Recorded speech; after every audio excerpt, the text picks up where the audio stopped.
যার জন্মের মাত্র কয়েক মিনিট পরেই তার মা তাকে বরফের ওপর ঠেলে দেয়। না কোনো স্নেহ ভরা চাটা, না কোনো আদর। মা ঘুরে দাঁড়িয়ে চলে যায় এবং তাকে -40°C প্রাণঘাতী ঠান্ডার মধ্যে একা ফেলে রাখে। সে ছিল একটি রেইনডিয়ার যে ভুল সময়ে জন্মেছিল। কয়েকদিন আগেও হাজার হাজার রেইনডিয়ারের একটি বিশাল পাল 2400 কিলোমিটার দীর্ঘ অভিবাসন যাত্রায় ছিল। হুট করেই অ্যালোর মায়ের প্রসব বেদনা শুরু হয়। যদি নবজাতকের গন্ধ নেকড়েদের কাছে পৌঁছে যেত তাহলে পুরো পালই বিপদের মুখে পড়ত। তাই বাধ্য হয়ে মাকে পাল ছেড়ে বরফে ঢাকা উপকূলের দিকে চলে যেতে হয়। আর্কটিকের এই কঠোর পৃথিবীতে সময়ের আগে জন্ম নেওয়া অনেক সময় মৃত্যুর সমান। মানুষের শিশুরা যেখানে বছরের পর বছর সুরক্ষা পায়, সেখানে একটি রেইনডিয়ার শাবককে জন্মের 1 ঘন্টার মধ্যেই দাঁড়াতে এবং দৌড়াতে শিখতে হয়। অ্যালোকে জন্ম দেওয়ার পর তার মা তার সামনে হাঁটু গেড়ে বসে তারপর আবার দাঁড়ায়। এটাই ছিল তাকে বেঁচে থাকার শিক্ষা দেওয়ার উপায়। কিন্তু ক্ষুধা আর তীব্র ঠান্ডায় শাবকটি এতটাই দুর্বল ছিল যে সে মাথাও তুলতে পারছিল না। ধীরে ধীরে জন্মের গন্ধ বাতাসে ছড়িয়ে পড়তে থাকে। মা বুঝতে পারে এখানে আর এক মুহূর্ত থাকা মানে মৃত্যুকে আমন্ত্রণ জানানো। তখন সে এক হৃদয় বিদারক সিদ্ধান্ত নেয়। নিজের খুর দিয়ে সে শাবকটিকে বারবার দূরে ঠেলে দেয় এবং পালের দিকে দৌড়ে যায়। এটি নিষ্ঠুরতা ছিল না, এটাই ছিল প্রকৃতির সবচেয়ে কঠিন নিয়ম।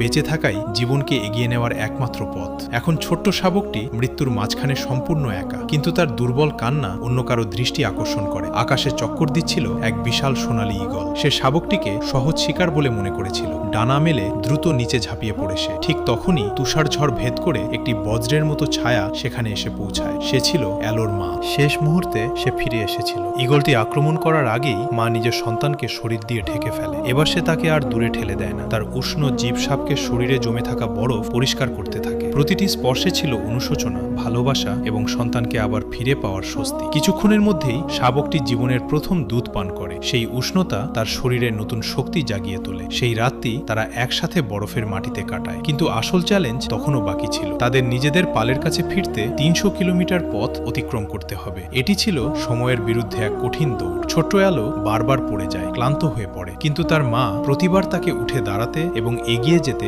উৎসাহ দেয়। পথে তারা এক প্রচণ্ড স্রোতের বরফ শীতল নদীর মুখোমুখি হয়। মায়ের জন্য নদী পার হওয়া সহজ ছিল, কিন্তু শাবকের জন্য এটি ছিল প্রায় অসম্ভব। মা নদীর ওপারে দাঁড়িয়ে নীরবে তার দিকে তাকিয়ে থাকে। তার আশাবাদী দৃষ্টি অ্যালোকে সাহস যোগায়। সে ঠান্ডা পানিতে পা রাখে এবং নিজের সমস্ত শক্তি দিয়ে সাঁতার কেটে অপর পারে পৌঁছে যায়। সেটি ছিল তার জীবনের প্রথম বড় বিজয়। 5 দিন এবং 5 রাত্রির অবিরাম যাত্রার পর মা এবং সন্তান অবশেষে নিজেদের পালের কাছে ফিরে আসে। প্রকৃত ভালোবাসা সবসময় আগলে রাখা নয়, কখনো কখনো সে শক্তিশালী হওয়ার জন্য ধাক্কাও দেয়। আর যখন বিপদ সামনে এসে দাঁড়ায়, তখন সেই ভালোবাসাই নিজের জীবনকে তুচ্ছ করে ঢাল হয়ে দাঁড়ায়। ভিডিওটি ভালো লাগলে লাইক দিন, চ্যানেলটিকে সাবস্ক্রাইব করে পাশেই থাকুন।